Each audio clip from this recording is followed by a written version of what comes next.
How's it going? This is Matt Coplon. This is episode 4 of Radshare and Profile Spoken Word. Today's episode, we're actually starting again at my house. We're going to be pedaling over to Louis Pinzone's house and doing a little interview with him and then having a session at his ramp. And he's actually meeting us here today to do the pedal with us. It's a couple miles, which we'll show you the mileage of that here in a second. Hope you enjoy the episode, and thanks for continuing to tune in. Thanks for coming. Thanks for coming. Stoked to go ride. It's a beautiful day. Cool.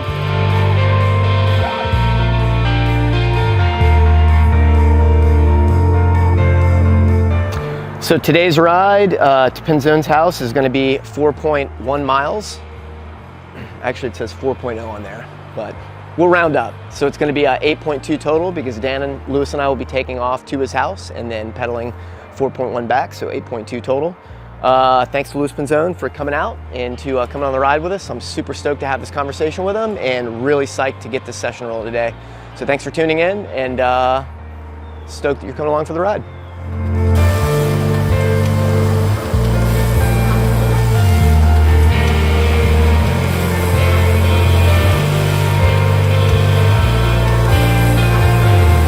I think what I wanted to start this interview with was meeting you at Skatepark of Tampa.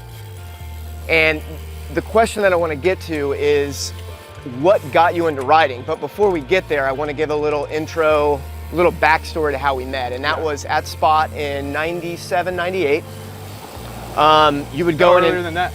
Was it earlier than that? Yeah, because Dr. Octagon came out in 96. Okay. And they used to play Dr. Octagon all the time. Earth People and all that stuff. I think it was 96. Okay. That's kind of wild, actually, to think about. Because I graduated high school in 99. And so I started riding with you, I think, my sophomore or junior year. Okay. So I met you there. We became instant friends just because that's kind of what BMXers do. Yeah. You know, you meet someone, especially in our tight-knit community, because there weren't a lot of people riding at that point in time. Like, you and I got close quick because we rode together at least twice a week then. Yeah, I think it was Tuesdays and Thursdays we'd meet at like It's crazy the time change actually on that too. What got you into BMX? Like what, because you weren't riding with anyone, right? I always was like the kid in the neighborhood that would jump stuff, like whatever, like plywood, milk crate, ramps and stuff. And so I always liked bikes and I wanted to jump them and do things like that. And but I also really wanted to ride dirt bikes, and that's what I really wanted to ride. But my dad would never let me because he's was doing Pediatric Emergency at that time as well. And so I just kind of, what I want to do on the dirt bike, I'll just kind of push it on the bike, I guess. I had no idea. And then during like one of my summer jobs working at his office, like on breaks, I would go to Walmart and then I would just read BMX Plus. And then on one of those Walmart visits with like my little brother, they had a skate park directory in BMX Plus. Okay. And I saw that there was a skate park in Tampa that I had no idea existed. No way. Yeah. a whole new like world opened up because it was just previously it was just like stairs and loading docks and little ledges that I would grind with screw-on pegs and just destroy my bike. That's amazing. And then so mainly just started riding like vert in that little bowl that they had in the back until we met.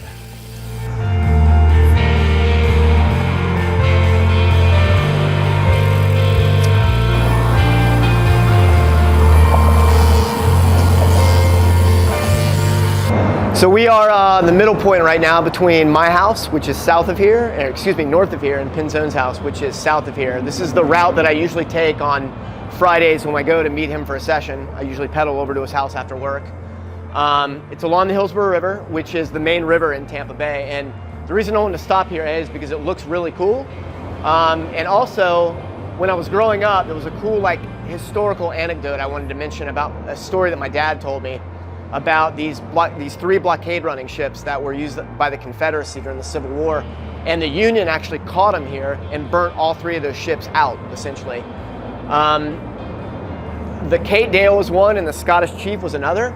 Not actually sure what the 3rd ship was called, but all 3 of those ships, after they were burnt, they couldn't find them. So about 10 years ago, there was a news bit that they actually discovered the Scottish Chief and it had been there the whole time. They thought it was an old dock. So the posts of the ship were sticking out of the ground, or out of the water, excuse me, and they just thought it was an old dock, and archaeologists came in from the University of Florida, and lo and behold, it's this ship that had disappeared for whatever, 120, 130 years. They finally discovered it. So it's kind of an interesting piece of history on the Hillsborough River. So here you go.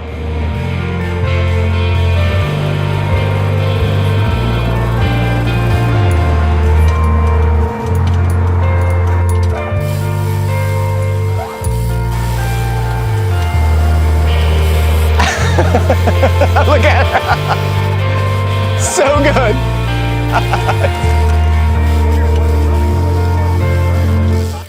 So I asked Vic and Kara from Circuit BMX, who is an old friend, or old friends of both of us, from they're in Providence now, and the question they had was, considering you're a medical doctor, and we can go into more of those details later, Yeah.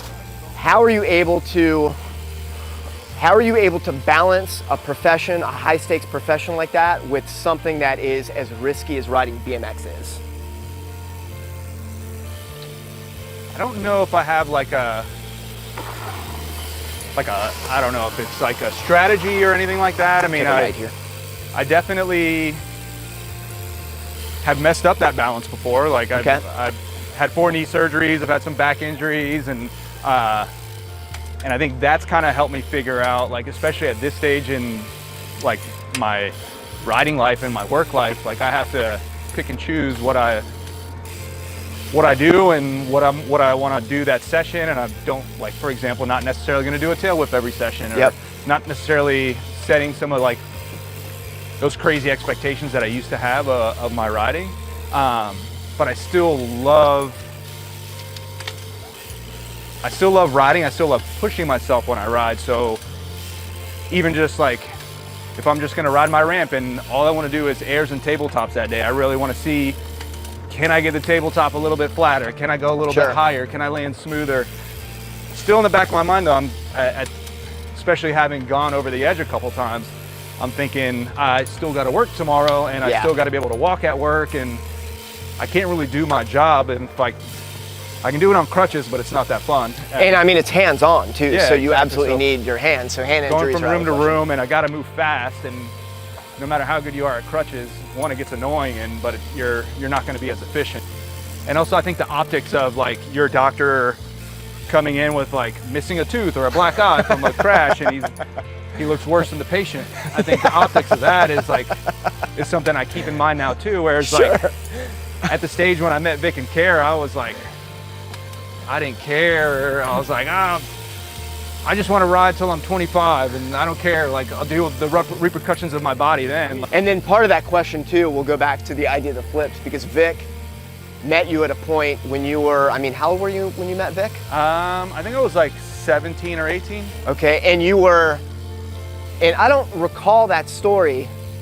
Yes, that was my first year of college when that flip happened. I got a weird history of flips. And that was Pier Fest in St. Pete, and our buddy Nate, your old roommate, was announcing. Yeah, he was announcing. We weren't yet roommates. Okay, and then what was the recap the story again? So that Central Skate Park had just opened up. It was like the first foam pit in Florida. It was before, like, I think Vans had one or something. That was the first foam pit in Florida. That was the first foam pit in Florida. So people were losing their minds, and at the time everyone was like, oh, gotta learn flips. Now I can finally learn flips.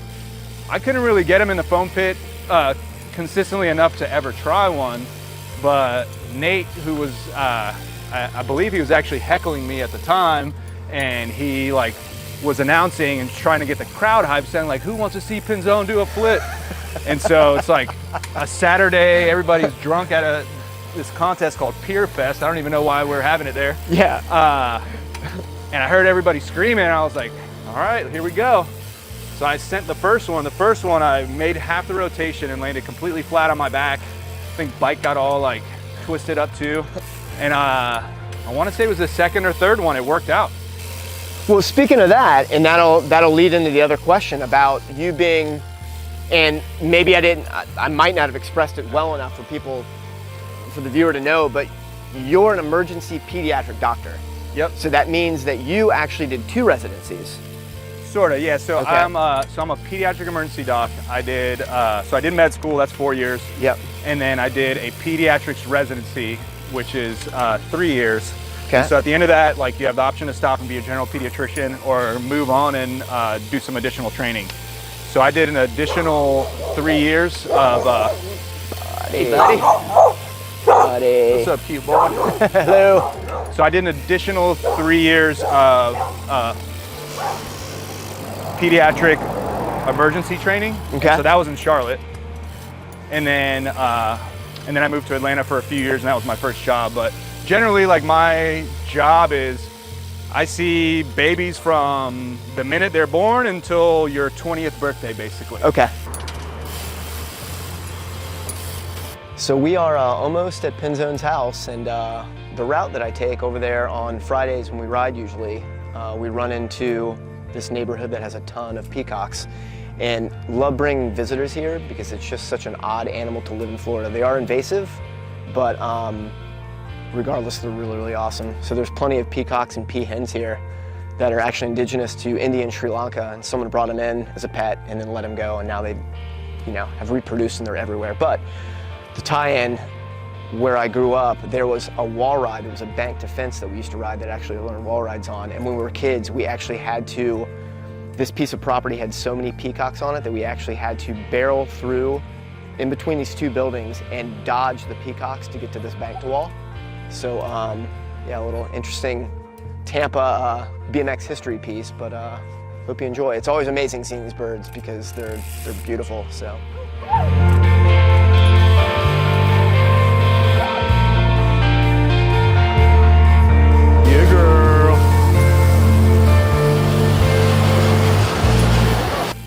We're getting ready to session the Owl's Nest. It was an idea of yours for years, and you were planning on modeling after the T1 ramp. Yeah. And Alan Russell, who built the ramp, was actually the employee at the Skatepark of Tampa that allowed you to ride there on off days 25 years ago. Yeah, so give us some insight on the ramp and getting Alan involved and what the idea is, because it's become a go-to. Like yesterday, we're gonna meet up with Brian Fox later on, and he could not stop talking about riding your ramp today. He's I can't wait to see what he does. So excited to ride your ramp. So with that being said, give us some insight on that. So like initially when I bought the property, I wanted to do a bowl there because that's like one of my favorite things to ride, and I feel like it's one of those, for me, like even if I don't air that day, just popping in and carving around fast for 10 minutes, like I still get I like that. And so that's kind of why I wanted to do the bowl thing. But being so close to the water, like the logistics of it, I was gonna have to have pumps and all kinds of stuff just to keep the water table lower than the bowl.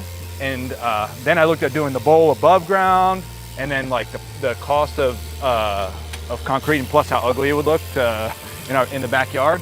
It became a logistical nightmare. And so then I decided to do like a wooden ramp back there, which is what is there now. But like originally it was always gonna be, I was gonna have Bostrom and Alan build me a ramp because they kind of work together, and it ties like two friends that I've known for decades. Yep. So then I reached out to him, and then he had his buddy Gene, Mean Gene, and they came and built it, and they knocked out in 28 days, but it took me start to finish with the city. It took me 16 months of back and forth with the city in order to get my permit in order to build it. That was preparing for it. Preparing for it, yeah. Jeez.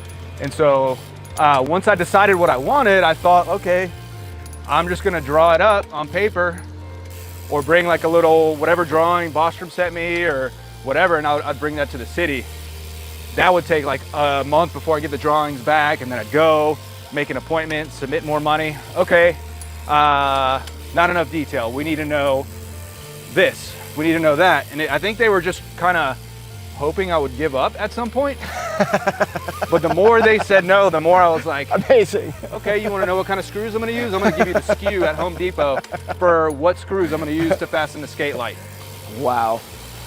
So I guess moral of the story is be persistent. Yeah, be if persistent. you want it, go after it, and go after it full speed, because someone's going to try to throw a roadblock in front of you.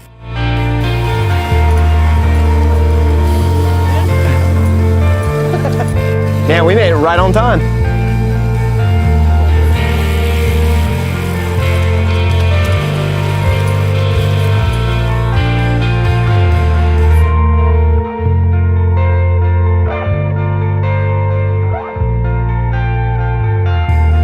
We are at the Owl's Nest. This is the end of episode 4 of Spoken Word presented by Profile and Radshare. I wanted to thank Louis Penzone for the ride and the interview and the session here. We got Brian Fox, Lucas Porzio, Dan Dellorso, myself, and Penzone are going to ride the ramp for a little bit to end the episode. Thanks again for watching. I wanted to present the stem cap that we always do at the end of every episode for the rider. This is an Owl's Nest emblematic stem cap that's going to go on Penzone's push stem. So there you go. We appreciate you. I love it. Coming along and making this happen. Oh, this is amazing. Thanks, man. Thanks for tuning in, and we'll see you next time. Appreciate Thanks, you. Man.